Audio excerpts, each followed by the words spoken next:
Budget 2021 पर आप बड़ी कवरेज देख रहे हैं। आत्मनिर्भर भारत का बजट, स्वस्थ भारत का बजट, यानी स्वास्थ्य के सेक्टर पे खास जोर दिया गया है। दूसरी तरफ एमएसपी बढ़ाकर उत्पादन लागत से 1.5 गुना की गई है। 100 नए सैनिक स्कूलों की शुरुआत होगी। लेह में सेंट्रल यूनिवर्सिटी बनाने का ऐलान होगा। कोरोना वैक्सीन के लिए 2021-22 में 35,000 करोड़ खर्च किए जाएंगे, ये बड़ी घोषणा है। मोबाइल उपकरण पर कस्टम ड्यूटी बढ़ाई गई है। विदेशी मोबाइल महंगे होंगे, कस्टम ड्यूटी 20% बढ़ेगी, लेकिन इससे घरेलू मोबाइल सेक्टर को एक बड़ा फायदा मिलेगा। यानी आत्मनिर्भर बनाने पे पूरा जोर है। यानी आप पैसा कैसा कमाएं, इस पर पूरा जोर दिया गया है। सस्ते घरों के लिए लोन ब्याज पर छूट की स्कीम 1 साल बढ़ी है, लेकिन मिडिल क्लास को बड़ी राहत नहीं मिली है। मिडिल क्लास इसीलिए थोड़ा हताश, परेशान भी है। मिडिल क्लास को लग रहा था कि उनके लिए टैक्स में कुछ छूट मिलेगी। मेरे साथ केंद्रीय मंत्री सोम प्रकाश इस समय जुड़ रहे हैं, सीधा मैं उनका रुख करता हूं। सोम प्रकाश जी, अभिनंदन आपका। मेरे संवाददाता नीरज के साथ इस समय सोम प्रकाश जी मौजूद हैं। नीरज, बजट 2021 पेश हुआ है, इसके अंदर आत्मनिर्भर भारत पे भी जोर है और भारत स्वस्थ हो, इस पर भी जोर है। कोरोना वैक्सीन के लिए 35,000 करोड़ का एलोकेशन किया गया है, लेकिन कहीं ना कहीं मिडिल क्लास को लग रहा है उनकी जेब पर एक बार फिर वजन ज्यादा डाला गया है। यानी कुल मिलाकर उनको टैक्स छूट एक बार फिर नहीं मिली है। क्यों? बिल्कुल यही सवाल करते हैं अमीश जी। हमारे साथ एक्सक्लूसिव बातचीत करने के लिए कॉमर्स और इंडस्ट्री के राज्य मंत्री सोम प्रकाश जी मौजूद है। सोम प्रकाश जी, पहला सवाल हमारा ये है, अमीश जी जानना चाहते हैं कि तमाम आत्मनिर्भर भारत की बात आप लोगों ने की है, स्वास्थ्य के क्षेत्र में बहुत काम की बात की है, लेकिन मिडिल क्लास उम्मीद कर रहा था कि टैक्स स्लैब में कोई छूट मिलेगी, वो नहीं मिला है। देखिए, ये बजट कोविड की बीमारी के बाद पहला बजट है जी, और इसलिए सबसे ज़्यादा जोर था इसलिए दिया गया था कि सबसे ज़्यादा से ज़्यादा एक्सपेंडिचर किया जाए, कैपिटल एक्सपेंडिचर इंफ्रास्ट्रक्चर पे, कि जितना ज़्यादा से ज़्यादा खर्च हो ताकि एम्प्लॉयमेंट क्रिएट हो, देश में इंफ्रास्ट्रक्चर बन सके। और हेल्थ के सेक्टर में सबसे ज़्यादा एक्सपेंडिचर किया गया। पहले 94,452 करोड़ था, उसको बढ़ाकर 2,23,840 करोड़ कर दिया गया। बहुत बड़ी इंक्रीज हेल्थ के सेक्टर में की गई है क्योंकि बहुत ज़्यादा ज़रूरत थी। इसके साथ ही जो प्रोजेक्ट्स पे है, हेल्थ जो प्रोजेक्ट्स है इंफ्रास्ट्रक्चर बनाने के लिए, उसमें 6,835 प्रोजेक्ट से जो बढ़ाकर 7,400 प्रोजेक्ट्स नए इसमें डाले गए हैं, ताकि बहुत डिफरेंट स्टेट्स में जो ज़्यादा से ज़्यादा प्रोजेक्ट शुरू हो सके, डेवलपमेंट हो सके। बिल्कुल, आप कह रहे हैं कि कोरोना काल के बाद अर्थव्यवस्था को गति देने के लिए इस तरह के अनाउंसमेंट किए हैं सरकार ने, लेकिन मिडिल क्लास को संतुष्ट कैसे आप लोग करेंगे, क्योंकि आप लोग सरकार पे बहुत वो विश्वास भी करते हैं।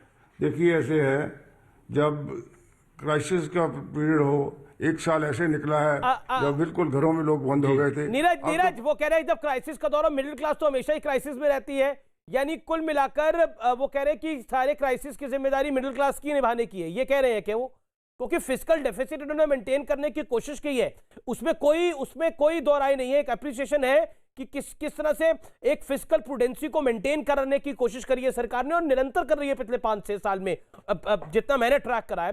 लेकिन क्या फिस्कल प्रूडेंसी को मेंटेन करने के लिए मिडिल क्लास जो ऑलरेडी महंगाई को बार बार झेलता है, अब उस पर एक सेस भी लगा दिया गया है। हालांकि उसका पेट्रोल डीजल के दामों पर असर नहीं पड़ेगा, लेकिन इसकी जो फाइन प्रिंट है वो अब 1-2 दिनों में निकल के आएगा कि स्टेट गवर्नमेंट इसको कैसे लेती है। What is his direct take on that? 20 second में छोटे में जवाब उनका। नीरज, स्टार्टअप स्टार्ट होते हैं, उसमें डेवलपमेंट ज़्यादा हो, विकास हो सके, इसीलिए सभी को बेनिफिट देने की बात की गई है। एक और सवाल करूंगा आपसे। राष्ट्रीय राजमार्ग की घोषणा कई राज्यों में की गई है, लेकिन चुनावी राज्यों पे खास फोकस किया गया है, चाहे पश्चिम बंगाल हो, तमिलनाडु हो, केरल हो, असम हो, तो बजट में चुनावी राज्यों का भी ध्यान रखा गया? विपक्ष भी पूछ रहे हैं। देखिए, जो बड़े प्रोजेक्ट फाइनेंस मिनिस्टर साहब ने अनाउंस किए हैं, बंगाल में भी है, असम। और मेरे साथ इस समय केंद्रीय मंत्री अश्विनी चौबे जुड़ रहे हैं। चौबे जी, नमस्कार, स्वागत है आपका। आपके विभाग में तो जबरदस्त स्वास्थ्य बजट में इजाफा कर दिया है। नरेंद्र मोदी की सरकार ने 137% की बढ़ोतरी की है। कोरोना वैक्सीन के लिए इकलौते 35,000 करोड़ रुपए दिए गए हैं, लेकिन क्या आपको लगता है, क्योंकि विपक्ष कह रहा है ये अमीर आदमी का बजट है, अमीर को और अमीर करता है, गरीब को और गरीब करता है। आप तो बिहार से आते हैं, आपकी कॉन्स्टिट्यूएंसी भी बड़ी महत्वपूर्ण है, क्या कहना चाहते हैं आप? देखिए, जो आज का बजट पेश किया गया है आदरणीय प्रधानमंत्री श्री नरेंद्र भाई मोदी के नेतृत्व में, मोदी जी के नेतृत्व में, और हमारे निर्मला सीतारमण जी वित्त मंत्री ने जो बजट पेश किया है वो क्रांतिकारी बजट है। और हर मायने में ये आत्मनिर्भर भारत को की नींव को मजबूती करने का ये बजट है। और इससे जन जन गांव तक इसका लाभ पहुंच रहा है। हर जन जन को इसका करोड़ों में लाभ पहुंचेगा। देश के हर नागरिक मजबूत होंगे और साथ ही सभी जो सेक्टरों पर विशेष रूप से ध्यान दिया गया है, चाहे वो जवान हो, किसान हो, मजदूर हो, महिला हो, उद्योग हो, बिजली हो, पानी हो, पूछा कि हर क्षेत्र में हेल्थ सेक्टर पर ध्यान दिया गया है, विशेष ध्यान दिया गया है। लेकिन फिर भी विपक्ष कह रहा है कि ये अमीर को और अमीर और गरीब को और गरीब वहीं पर आ रहा हूँ, मैं वहीं पर आ रहा हूँ कि जहाँ सर्वे संतो निरामया सर्वे भवन्तु सुखिना, यह जो प्रधानमंत्री जी की सोच है उसी के आधार पर यह बजट बना है। अब आप देखिए, स्वास्थ्य के क्षेत्र में प्रधानमंत्री जी ने जो प्रधानमंत्री आत्मनिर्भर स्वस्थ भारत योजना यह जो चलाई है, 64,180 करोड़ रुपये के बजट का ये प्रावधान किया गया है। इससे 70,000 गांव के गरीब मजदूर किसानों को, खास करके जो एडिशनल प्राइमरी हेल्थ सेंटर, जो हमारा हेल्थ एंड वेलनेस सेंटर है 70,000 और 70,000 गाँव में 1.5 लाख हेल्थ सब सेंटर को मजबूती प्रदान करेगा। और उतना ही नहीं, जो देश के लगभग 602 जिले हैं वहाँ क्रिटिकल हेल्थ केयर हॉस्पिटल भी शुरू होंगे और उससे सामान्य जन जन को उसका लाभ मिलेगा। गांव के हर मजदूर, किसान, गरीब उसके लाभ उठाएंगे। तो ये अमीरों की बात कहने वाले, इनके चश्मे इटली से बन के आया है, भारत का चश्मा नहीं है। स्वदेशी चश्मा पहन के देखे तो इनको सब ठीक लगेगा। हमने इस बजट के तहत लेकिन सेंटर फॉर डिजीज कंट्रोल को भी मजबूत किया। मैं बजट को जितना मैंने समझा, उसमें प्राइवेटाइजेशन को लेकर नए टारगेट सेट किए गए हैं। क्या आपको लगता है कि पुराने प्राइवेटाइजेशन के टारगेट्स अभी कंप्लीट नहीं हुए हैं, नए को सेट कर दिया गया है, यानी जो पिछली पेंडिंग चीजें वो भी अभी पूर्ण नहीं हुई हैं और पिछले 4-5 साल से ऐसी स्थिति है, उस पर आप क्या कहना चाहते हैं? क्योंकि प्राइवेटाइजेशन एक वीक पॉइंट रहा है सरकार का पिछले कुछ वर्षों में। मैं आपकी बात, चौबे जी देखिए, प्रधानमंत्री जी ने जो निवेश की बात और इस बजट में जो प्रावधान किया गया है, इसमें उससे बेहतर होगा। गांव के गरीब, गांव के जो मध्यम वर्गीय हैं वो मजबूत होंगे, उसमें कहीं किसी प्रकार का उस पर कमजोरी नहीं आएगी। और सचमुच में ये किसानों के लिए देखिए कितना फायदामंद है। किसानों को 1.5 गुनी, पर किसान तो सड़क पर है, किसान तो सड़क पर है, किसान तो मान ही रहे आपकी बात चौबे जी, किसान तो आपकी बात मान ही नहीं रहे। किसान तो अब इस सरकार की दुखती रग हो गई है। वो सभी चीजों में 40 से 90% की दाम बढ़ाई गई है, कीमत बढ़ाई गई है उसको MSP में। और इस प्रकार का लाभ पहली बार चौबे जी, लेकिन किसान तो आपकी बात, अश्विनी चौबे जी, किसान तो आपकी बात समझ ही नहीं रहे ना। शशि थरूर तो कह रहे हैं कि गाड़ी की ब्रेक फेल हो चुकी है और हॉर्न को और बढ़ा दिया गया है। देश के अधिकांश किसान इस बात को समझ रहे हैं और जो नहीं समझ रहे हैं वो भी समझ जाएंगे। ठीक है, मैं चौबे साहब, अभी शशि थरूर ने कुछ देर पहले, आप ही के साथ पार्लियामेंट में है शशि थरूर साहब, सांसद है, फॉर्मर मिनिस्टर है, वो कह रहे हैं कि देखिए ब्रेक फेल हो गई है और गाड़ी के हॉर्न की आवाज को बढ़ा दिया गया है। कहानी यही है इस बजट की। देखिए, ब्रेक जो इतनी गाड़ी में ब्रेक है, इतनी मजबूत गाड़ी है कि उसका ब्रेक फेल ही नहीं हो सकता है। पर इसलिए शशि थरूर साहब को लग रहा है कांग्रेस का गाड़ी रहा है वो बराबर ब्रेक फेल ही होता रहा है। वो अपने अनुभव को बता रहे हैं, हमारे अनुभव को नहीं बता रहे। हमारी गाड़ी तो मजबूत है, ब्रेक फेल होने का नाम नहीं लेगा। और शशि थरूर जी की गाड़ी अपने आप में पंक्चर है। उनके कांग्रेस के जमाने में उनकी गाड़ी पंक्चर ही होती रही है जी। लेकिन अखिलेश यादव को भी बजट पसंद नहीं आ रहा, वो कह रहे निराशाहीन बजट है ये, दिशाहीन बजट है ये।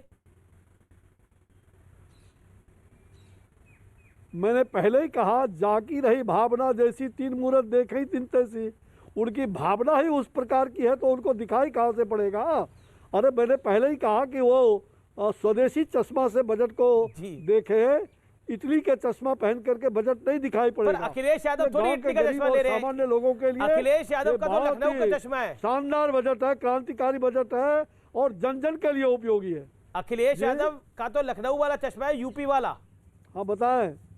वो मैं तो अखिलेश यादव का जिक्र कर रहा था, आप इटालियन चश्मे पे चले गए। अखिलेश जी ने बोला ऐसा, अखिलेश यादव ने बोला है। भाई अखिलेश जी आपने कहा, शशि थरूर ने कहा था, या अखिलेश ने या विपक्ष ने कहा था, उन सब के लिए बराबर है। इटली भी बराबर है और वो उनका जो चश्मा है वो चश्मा उनके आंख में फिट नहीं हो रहा है, इसलिए उनको फिट करके देखना पड़ेगा।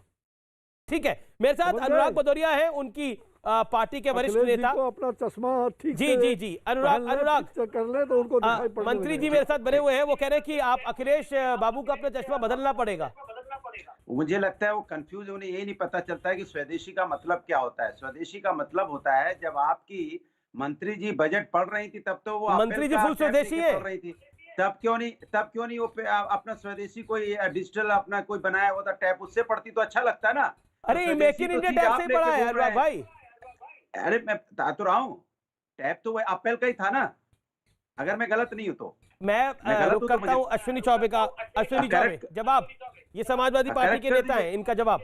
ठीक है अनुराग जी, आपने बात करो। हाँ बताएं।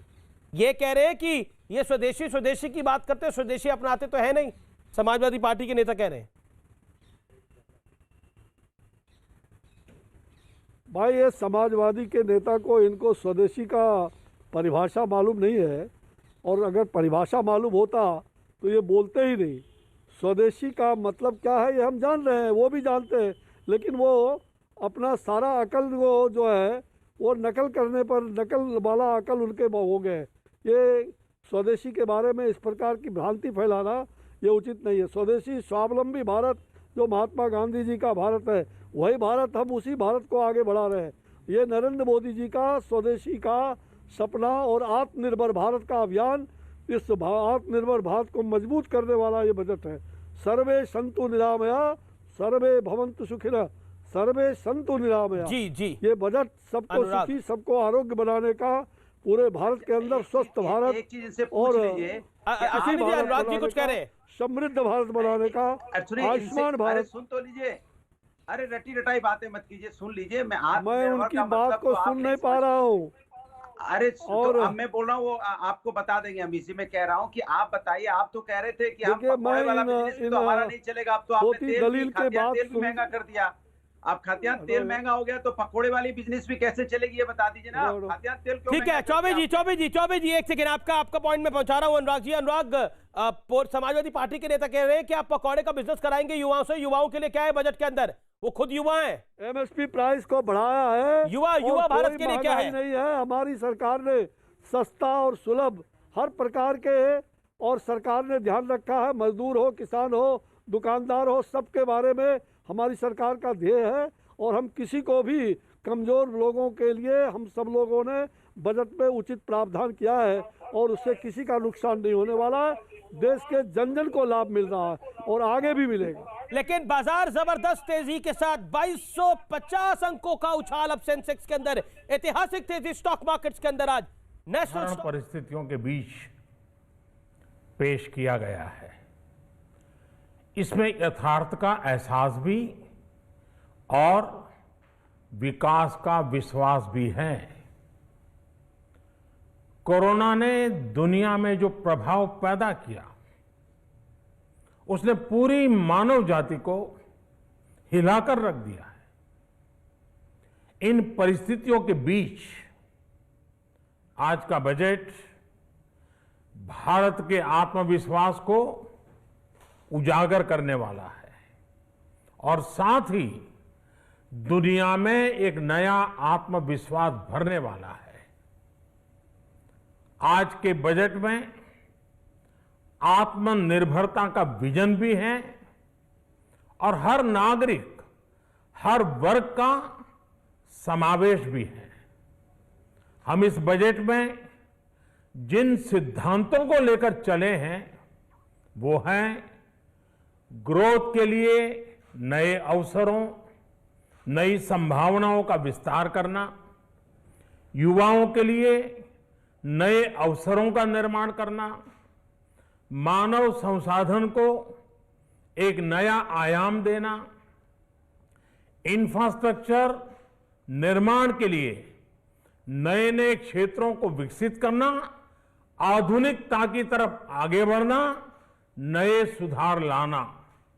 साथियों, नियमों और प्रक्रियाओं को सरल बनाकर आम लोगों के जीवन में ईज ऑफ लिविंग को बढ़ाने पर इस बजट में जोर दिया गया है।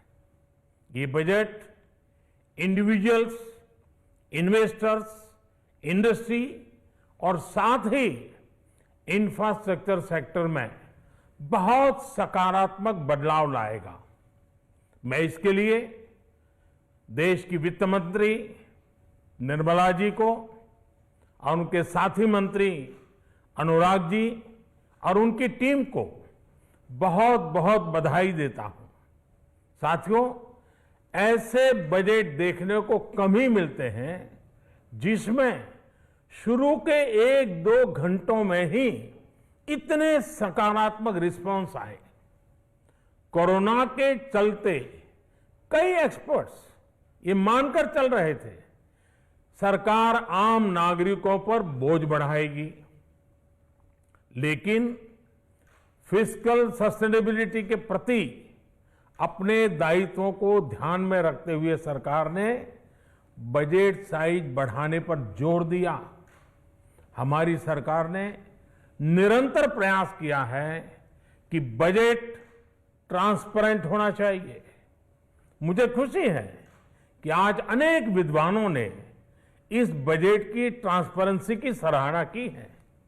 साथियों, भारत कोरोना की लड़ाई में रिएक्टिव होने के स्थान पर हमेशा ही प्रोएक्टिव रहा है।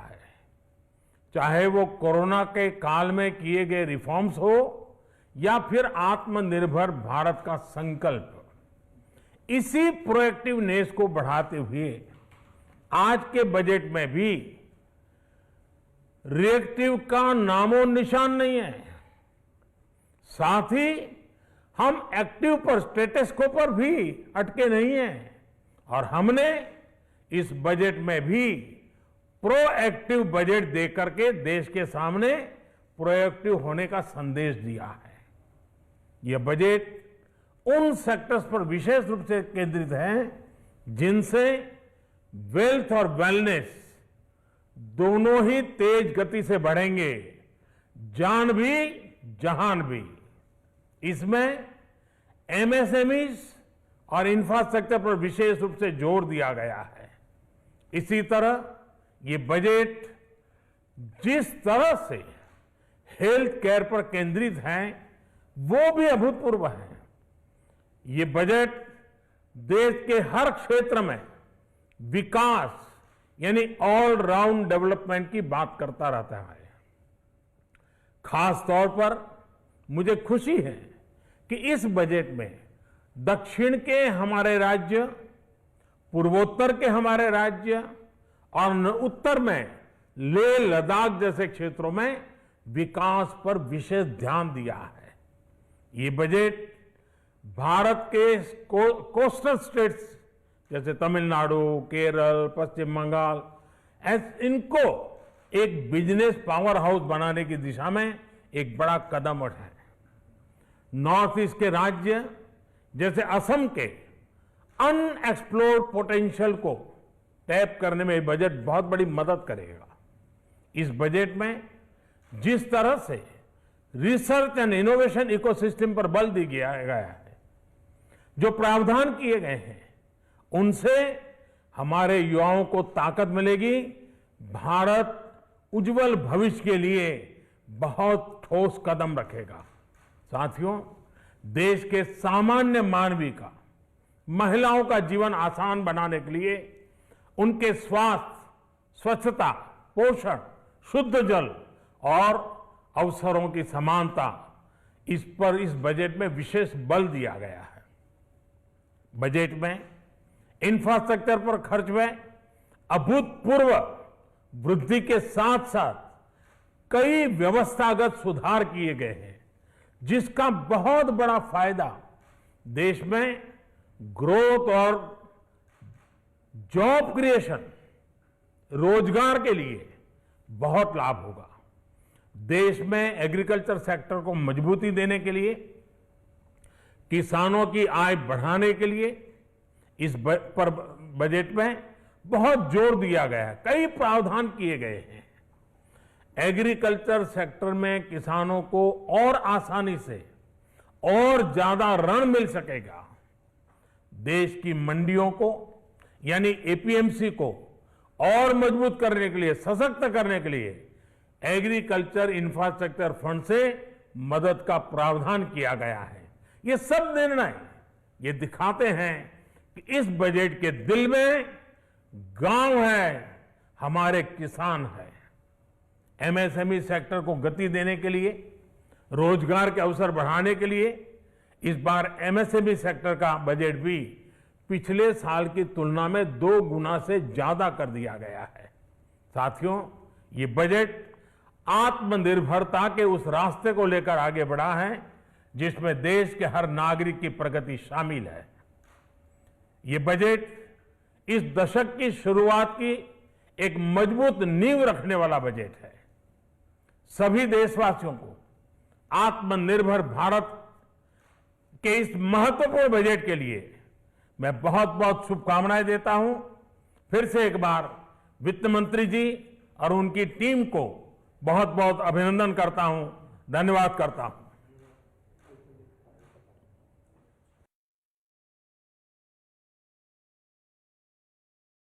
पूर्ण बजट इतने मुश्किल समय में पेश किया गया, जिसमें उन्होंने बताया कि यथार्थ और विकास का विश्वास है इस बजट में। साथ ही आत्मनिर्भरता के विजन को दिखाता हुआ ये बजट ग्रोथ के लिए नए अवसरों को लेकर आएगा। इस बात को सुनिश्चित इस बजट में किया गया है। साथ ही युवाओं के लिए भी नए अवसर होंगे इस बजट के मुताबिक। साथ ही उन्होंने कहा कि मानव संसाधनों का नया विस्तार आपको आने वाले वक्त में देखने को मिलेगा। ये बजट प्रोएक्टिव है, ये भी प्रधानमंत्री ने कहा।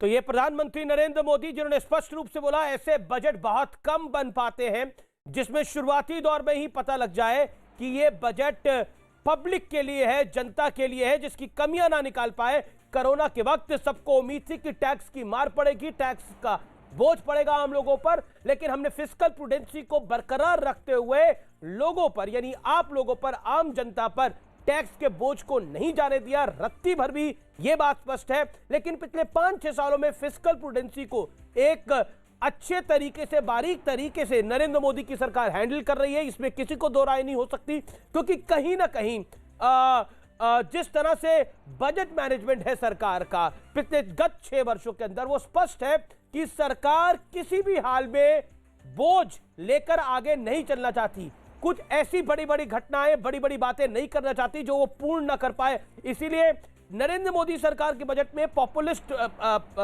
कदम कम होते हैं और कंस्ट्रक्टिव कदम ज्यादा होते हैं, जो हमने पिछले 6 साल के बजट के अंदर देखा है। निश्चित तौर पर जो चुनाव से पहले बजट आता है उसके अंदर जरूरी है कि 2-3 पॉपुलिस्ट मेजर्स हो, लेकिन कुल मिलाकर बड़े पॉपुलिस्ट कदम नहीं देखे जाते। और इस बारी के बजट में भी हमने बड़े पॉपुलिस्ट बजट नहीं पॉइंट्स को नहीं देखा, यानी जिसे हम कह सकते हैं कि जो बड़ी बड़ी हेडलाइन तो बने लेकिन उसके दर्शन उतने बड़े ना हो।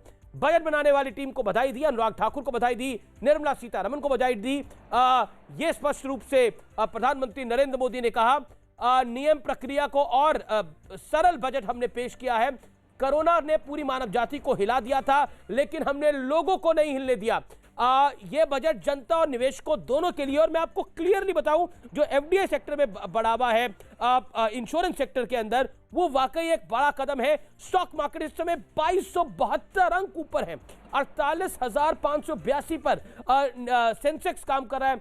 निफ्टी के अंदर करीब करीब 500 अंकों का इजाफा है। ये बड़ी तेजी है। अगर हम देखें आज ऑल टाइम हाई पे भी बाजार गया, जो कि 48,586 इस समय बाजार है। और अगर मैं हाई की बात करूं तो वो था करीब करीब 48,000 जो ऑल टाइम हाई रहा बाजार का आज के लिए वो 48,605 का रहा, जो करीब करीब 14:45 पे बना। अब से ठीक 20 मिनट पहले बाजार अभी भी हाई पे काम करता हुआ, हो सकता है उस हाई पर को ब्रीच कर दे मार्केट, और लग रहा है कर देगा, क्योंकि इस समय मार्केट जो है वो 48,547 अंकों पर चल रहे हैं, very close to all time high stock markets के। करीब करीब 2:45 पे बाजार ने 48,605 के आंकड़े को छुआ था, उसको टच कर सकता है और कर सकता है। 48,600 पे बाजार है इस समय। स्टॉक मार्केट्स को देखने वाली बात है, stock markets all time high पर इस समय काम करते हुए, intraday all time high markets का है 2315 अंकों का इजाफा, एक बड़ी तेजी बाजार के अंदर, इतिहास बनाता हुआ बाजार इतिहास बना दिया है। 48,631 पे स्टॉक मार्केट इंट्राडे हाई, यानी क्लोजिंग के टाइम पे बाजार के अंदर रैपिड ग्रोथ, एक बड़ी तेजी देखने को मिल रही है, करीब करीब 5% का इजाफा। स्टॉक मार्केट्स बड़ी जोरदार सलामी दे रहे हैं इस बजट को, जोरदार सलामी स्टॉक मार्केट की। 48,617 एक और तेजी बाजार के अंदर। अब का हाई जो बाजार का इस समय का भाव है वही है all time high, intraday all time high हम कह सकते हैं। बड़ी तेजी मार्केट्स के अंदर लगातार बनती हुई दिखती हुई हमें बाजार अब उन ऊपर के स्तरों से नीचे आता हुआ। निश्चित तौर पर निफ्टी भी करीब करीब 648 अंक ऊपर है, यह ऐतिहासिक है। आप देखिएगा इस तरह की तेजी बाजार ने हाल फिलहाल में बजट्स में नहीं देखने को मिली। बाजार के अंदर स्टॉक मार्केट के अंदर एक बहुत बड़ी तेजी देखने को मिल रही है। मेरे साथ पूर्व केंद्रीय मंत्री, कांग्रेस पार्टी के वरिष्ठ नेता, सांसद कपिल सिब्बल जुड़ रहे हैं। सिब्बल साहब, अभिनंदन है आपका, कैसे हैं आप? बहुत बढ़िया सिब्बल साहब, जैसे इकोनॉमी है वैसे मैं हूं जी। चलिए, मतलब आप कह रहे हैं कि आपके हाल भी तंदुरुस्त हैं और नरेंद्र मोदी सरकार में इकोनॉमी के हाल भी तंदुरुस्त है, ये ऐसा समझूं मैं आपके जवाब को? ये तो मुझे नहीं मालूम, ये तो मालूम नहीं मुझे। ये तो अगले साल बताएंगे कितने तंदुरुस्त हैं। लेकिन जो किसान का हाल है वो हमारा भी है, जो आम आदमी का हाल है वो हमारा भी है। हाँ, उद्योगपति कुछ अलग हैं, वो तो उनकी बात और है। लेकिन अभी आपका मैं बयान देख रहा था सिब्बल साहब, आपने बोला कि 60 साल में कुछ किसी ने किसान के लिए कुछ करा ही नहीं। आपने तो अपनी सरकारों को भी लपेट दिया। बिल्कुल बिल्कुल, मैं तो कहता हूं कि जो हर सरकार ने जो किसान को ध्यान देना चाहिए था नहीं दिया, और इस सरकार ने तो बिल्कुल ही नहीं दिया। अब आपके सामने एक इतना संगठन खड़ा हुआ है, एक लगभग आंदोलन खड़ा हुआ है। किसान कहता है कि पिछले 60 साल में हमें कुछ नहीं मिला। किसान की जो आमदनी है सालाना 80-85% किसानों की 20,000 रुपया सालाना है, 1,800 रुपया महीना। तो आप बताइए, पिछले 2014 से लेकर 2021 तक इस सरकार ने किसानों के लिए क्या किया? ये तो आम आदमी की बात हो गई ना। अब सेंसस की बात छोड़िए, हम आम आदमी से पूछिए इस बजट में आम आदमी के लिए क्या है। अगर देखे जाए तो कोरोना काल में उम्मीद लगाई जा रही थी, स्थिति आज इकोनॉमी की है। एक मिनट, मेरी बात जी बोलिए, कंप्लीट करिए अपनी बात। जी हाँ जी, मेरा सवाल ये था सिब्बल साहब कि कोरोना काल में उम्मीद लगाई जा रही थी कि ये जो बजट है इसमें टैक्स का लोड बढ़ेगा, आम जनता पर टैक्स का भार बढ़ेगा। क्या आपको लगता नहीं है सरकार ने टैक्स का भार नहीं बढ़ाया तो राहत है पब्लिक पर? हाँ, इनको तो राहत देनी चाहिए थी। अरे भैया, बढ़ाने के सिवाय इनको राहत देनी चाहिए थी, क्योंकि पिछले मतलब के 2 सालों से 2016 के बाद जिस तरह से हमारी जो आर्थिक स्थिति है वो गिरती जा रही है, आज के दिन कोरोना के बाद तो इनको राहत देनी चाहिए थी। मेरा तो दोषी तो ये है कि इन्होंने राहत नहीं दी और साथ में डीजल पे सेस लगा दिया। लेकिन डीजल कौन इस्तेमाल करता है? किसान। पर आम जनता पर डीजल और पेट्रोल के दाम नहीं बढ़ने जा रहे। वित्त मंत्री ने क्लैरिफाई भी कर दिया उसको, पेट्रोल और डीजल के दाम नहीं बढ़ने जा रहे।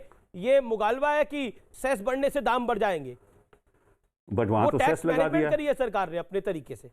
नहीं, तो सेस बढ़ने से दाम नहीं बढ़ेंगे, ये सरकार स्पष्ट रूप से कह रही है। क्या हो, हर चीज मैनेजमेंट करते हैं सरकार वो तो सरकार कह रही है कि हम एक्साइज ड्यूटी घटाएंगे, हमने कृषि सेस लगाया है लेकिन एक्साइज ड्यूटी हम घटाएंगे, सरकार ये कह रही है। जब घटाएंगे तब देखेंगे, फिलहाल तो सेस लगाया है ना। मैं तो सवाल पूछ रहा हूं, आपको तो राहत देनी चाहिए थी लोगों को, मिडिल क्लास को, मिडिल इनकम ग्रुप को, एमएसएमई सेक्टर को, सबको राहत देनी चाहिए थी टैक्स की। आपने नहीं दी। आपने आम आदमी के लिए क्या किया? आपने हमारे बच्चों के भविष्य के लिए क्या किया तो ये बताइए कोरोना मुझे। वैक्सीन के लिए बच्चों के 35,000 भविष्य का करोड़ जो एक्सपेंडिचर हमारा, ये कोरोना वैक्सीन के लिए जो 35,000 करोड़ दिए गए हैं, ये किसके लिए? बहुत अच्छी आम बात आदमी है। के लिए या खास आदमी के लिए? वो तो होना ही था, वो कोई भी सरकार करती, वो कोई भी सरकार करती, वो तो कोई, ये तो एक इंटरनेशनल आपदा है, ये तो कोई भी सरकार करती। तो सर जेब तो वही है, एक ही ये तो है। होना ही था। सिब्बल साहब, आप भी इसके मंत्री बिना रहे तो हैं, आप आपने भी कोरोना को सरकारें खत्म चलाई भी हैं, नहीं जेब कर सकते। एक ये ही तो है। मैं तो ये तो कहता हूं कि ठीक है, जेब तो सभी की एक है, लेकिन आम आदमी की जेब से तो काटनी नहीं चाहिए ना भैया। पर आपको क्यों लगता है आम कि गरीब आदमी की जेब मत काटो आप। सिब्बल साहब, आप आपको सब क्यों कुछ तो लगता है अमीरों कि को देते हो, सर। एयरपोर्ट बेच रहे हो, एसेट बेच रहे हो, LIC में 74% ला रहे हो, ये तो आप किसके लिए कर रहे हो? सिब्बल साहब, आपको क्यों आम लगता है आदमी कि के आम लिए कुछ आदमी करो। की, आप मुझे दो आपको उदाहरण MSP बताइए का आम ऐलान आदमी की करना जेब कैसे चाहिए था। कटी है इस बजट के अंदर। दो उदाहरण बताएं तो थोड़ा समझ, व्यूअर भी समझ पाए कैसे कटी है आम आदमी। मैंने बता दिया ना, मैंने बता दिया, किसानों की इनकम 1800 रुपया सालाना है, किसानों की हर महीना है किसानों की इनकम, तो कटी नहीं जेब तो क्या हुआ? इन्फ्लेशन बढ़ रहा है, पेट्रोल और डीजल का दाम, आजकल पेट्रोल का क्या दाम है? 100 होने वाला है, लेकिन MSP सेंचुरी होने बढ़ाकर वाली है। उत्पादन लागत से 1.5 गुना कर ऋषभ दिया पंत गया की है। सेंचुरी। 2021 में किसानों को 75,100 करोड़ की MSP मिलेगी। अनाज खरीद के काम में तेजी आई है और आगे भी आएगी। अरे किसानों की जी आप सुनना नहीं चाहते, मैं सुनना चाह रहा हूं। मैं पूछ रहा हूं किसानों की इनकम बढ़ी है कि नहीं? हाँ तो आप सुने ना, पहले मैं पूछ रहा हूं, आपसे पूछ रहा हूं, जनता से पूछ रहा हूं, देश से पूछ रहा हूं, सरकार से पूछ रहा हूं, क्या किसानों की इनकम बढ़ी है? 1800 रुपए तो 1800 रुपए रही, आपने जितना मर्जी भी दिया, मैं तो उसके पॉकेट की बात कर रहा हूं ना भैया। उसका तो जवाब आप देते नहीं हो, आप इनके आंकड़े बताते रहते हो, तो मुझे भी पता है आंकड़े, बोले उसमें सुधार कितना बजट के नंबर्स आए हैं वो बता रहा हूं आज आपको। ये सवाल उठता है ना बच्चों के, तो मैं भी तो कह रहा हूं ना, बजट के नंबर से आमदनी तो नहीं बढ़ी।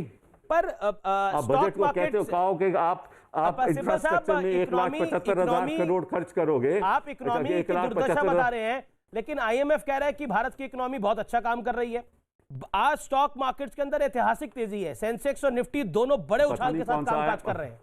क्या कहिएगा? चलिए, अगर आपकी न्यूज, अभी आपकी न्यूज चैनल के द्वारा, अगर आपकी न्यूज चैनल के द्वारा स्टॉक मार्केट की वजह से आप समझ लो कि इकोनॉमी ठीक चल रही है, तो आपको मुबारक, आपके न्यूज़ चैनल को मुबारक, क्योंकि मुझे लगता है कि आप लोग फिर स्टॉक मार्केट की इकोनॉमी एक अलग इकोनॉमी होती है, जो आम आदमी है उसकी अलग स्थिति होती है। स्टॉक मार्केट से उसको कोई लेना देना नहीं है, उसके तो रोज़ की आमदनी की बात है, अगले दिन वो कैसे जिएगा। उसमें सुधार आया है, बच्चों के भविष्य में सुधार आया है, वहाँ एजुकेशन सेक्टर में बढ़ोतरी हुई है, डिफेंस सेक्टर में बढ़ोतरी हुई है। सिब्बल साहब, जब डिफेंस सेक्टर में तो कम पैसे हैं जी, सिब्बल साहब, जब इंफ्रास्ट्रक्चर में स्पेंडिंग बढ़ेगी, क्योंकि सरकार ने इंफ्रास्ट्रक्चर में एक बड़ी स्पेंडिंग डाली है, क्या आपको लगता है बढ़ेगी ना भैया? भी बढ़ेगा? बढ़ेगी, कब बढ़ेगी, कैसे बढ़ेगी? बजट में तो कब बढ़ेगी, कैसे बढ़ेगी? तो प्लान ही होगा, घोषणा ही होगी, इम्प्लीमेंटेशन कब होगी? बजट, मतलब आप कह रहे हैं कि बजट ठीक है, इम्प्लीमेंटेशन में दिक्कत है। फिर वही बात, घोषणा से तो ना, मैं कुछ नहीं कह रहा, मैं तो केवल आपको बता रहा हूं कि आप मुझे बताइए उपलब्धि पिछले, आप आत्मनिर्भर भारत की बात करते हैं, तो आप बताइए आत्मनिर्भर भारत ने पिछले 4 साल में क्या किया, कितना आत्मनिर्भर हुआ, ये तो बताइए ना पहले। आप अगर कहो कि 5 साल में हम 50,000 करोड़ खर्च करेंगे, 1,75,000 करोड़ करेंगे, आपके पास पैसा कितना है? आपका रेवेन्यू लॉस तो ऑलरेडी है 2% ऑफ GDP, आपके पास पैसा ही नहीं है, पैसा कहां से लाओगे? आपको आत्मनिर्भर भारत पे शक है? सिब्बल साहब, आपको आत्मनिर्भर भारत पर शक क्यों है? नहीं, मुझे आप पे शक है, मुझे आपके शक है, आत्मनिर्भर भारत पे शक नहीं है। फिर भारत आत्मनिर्भर है, इसमें कोई शक नहीं है, आम आदमी आत्मनिर्भर है, बट सरकार कुछ नहीं कर रही उस आत्मनिर्भर आदमी के प्रति। ये मेरी आलोचना है। सरकार तो चाहती है कि देश का युवा आत्मनिर्भर बने, उसके लिए वो लोन मुहैया करा सकती है। और क्या आपको लगता है, आपकी और सलाह क्या है सिब्बल साहब? लगता है सिब्बल साहब इतना ही जवाब देना चाहते थे। सिब्बल साहब इतना ही जवाब देना चाहते थे। बहुत बहुत शुक्रिया कपिल सिब्बल आपका हमारे साथ जुड़ने के लिए, अपनी राय रखने के लिए। मैं एक छोटे से अंतराल के लिए रुकता हूं और अंतराल के बाद वापस लौटते हैं। आप देखते रहिए बजट 2021। निर्मला सीतारमण इस समय एक प्रेस कॉन्फ्रेंस कर रही है, अनुराग ठाकुर भी उनके साथ मौजूद है, आइए सुनते हैं। For presenting the budget in Parliament today. Ma'am, we are privileged and honored to have you with us. I extend a warm welcome to you, ma'am. I extend warm welcome to Minister of State for Finance and Corporate Affairs, Shri Anurag Singh Thakur ji. I welcome Finance Secretary Dr. Ajay Bhushan Pandey, Secretary Expenditure तो वित्त मंत्री निर्मला सीतारमण इस वक्त press conference कर रही हैं। Budget पेश करने के बाद बहुत सारे सवाल जिन पर उनकी बात को वो रखती हुई नजर आएंगी थोड़ी देर बाद। और सबसे बड़ी बात ये कि विपक्ष इस बजट को लेकर कह रहा है कि उतना बेहतर बजट नहीं है जितना उम्मीद की जानी चाहिए थी। सबसे बड़ी बात ये कि उपभोक्ता और जो बेरोजगार हैं उनके लिए इस बजट में कुछ नहीं है, यानी कि जो आम लोग हैं उनकी पॉकेट में पैसा आना चाहिए था जिस वजह से वो आने वाले समय में खरीदारी कर सकते, ऐसा कुछ नहीं किया। उनकी जेब पर वजन बल्कि बढ़ने की तरफ ही इशारा होता हुआ नजर आ रहा है। विपक्ष ऐसा लगातार आरोप लगा रहा है। निर्मला सीतारमण अपनी बात को रखती हुई, all of us desire to give greater impetus to the economy, and that impetus we thought would be qualitatively spent and give the necessary demand push if we choose to spend big on infrastructure. That is why if there are two important features of this budget, it is that we chose to spend big on infrastructure, which spans across roads, bridges, ports, power generation, and so on. And also to, as a second feature, attend to the need of the health sector. And even there, capacities for better health management had to be brought in the light of what we have gone through in the last year. And therefore, capacity building in health has taken a very big place in the budget. I've just given a probably just a feeler on what capacities we are talking about, whether it is establishing of labs, whether it is establishing of National Institute of Virology, or whether it is looking at the blocks where you need critical care centers, or whether you're looking at testing labs. Let's just remind ourselves that when the lockdown happened, we had probably just a few, two, if I'm right, 2 or 3 testing labs in this country. During the lockdown, that number was increased to a couple of hundred. Now, therefore, one of the things that we've aimed here is testing labs, Institute of Virology, aspirational districts having better health care. So, infrastructure spend for health has gone down to the level of planning for the block level requirements, aspirational district level requirements, state level requirements, and national institute level requirements. So, 2 features when I said are, one, in general spending on infrastructure, for which there is a 37% increase in the budget. 5,45,000 crores is what we are giving for this year. And health, it was also something which received something like 94,000 crores in BE of this year, has gone to 223 lakh crores. So you find big numbers in health, big numbers in infrastructure.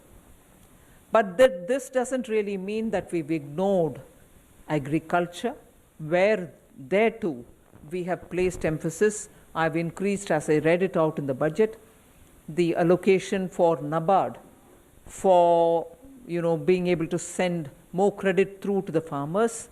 Agricultural infrastructure development cess is something which we are bringing in without on any one single item wherein we are putting the cess, the end consumer paying more than what he is paying today. It is just a restructuring we've done, for instance, of the basic customs duty, where it was, let us say, 12%, we brought it down to 7% and added possibly only 3% on the infrastructure development cess.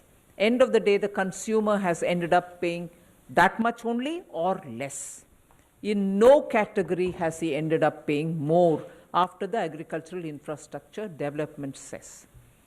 That we have done only because we wanted to be sure that in order to improve agricultural infrastructure, we have a dedicated amount coming out of the budget, rather than that going into the consolidated fund. It might still go, but we know what has got to be used for agricultural infrastructure.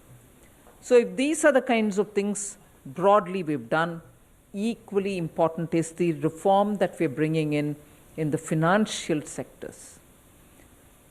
Disinvestment to continue, LIC to have IPO, insurance sector to have more in terms of opening up for 74% for FDI. These are very clearly steps, progressive steps in financial sector. Other than that, one major cry of all the banks have been the NPAs, for which we have been repeatedly giving capital infusion. In order that the bank books are cleared and cleaned up, we have come with an announcement of a formulation through which the NPAs will be culled out of the bank's books based on some formulation, not any discretion there. It goes to a holding company like structure, which after doing the necessary, sprucing up and also cleaning up and weeding out problems of that particular asset, will be through an open process attract asset reconstruction companies which can come and bid for those assets, even at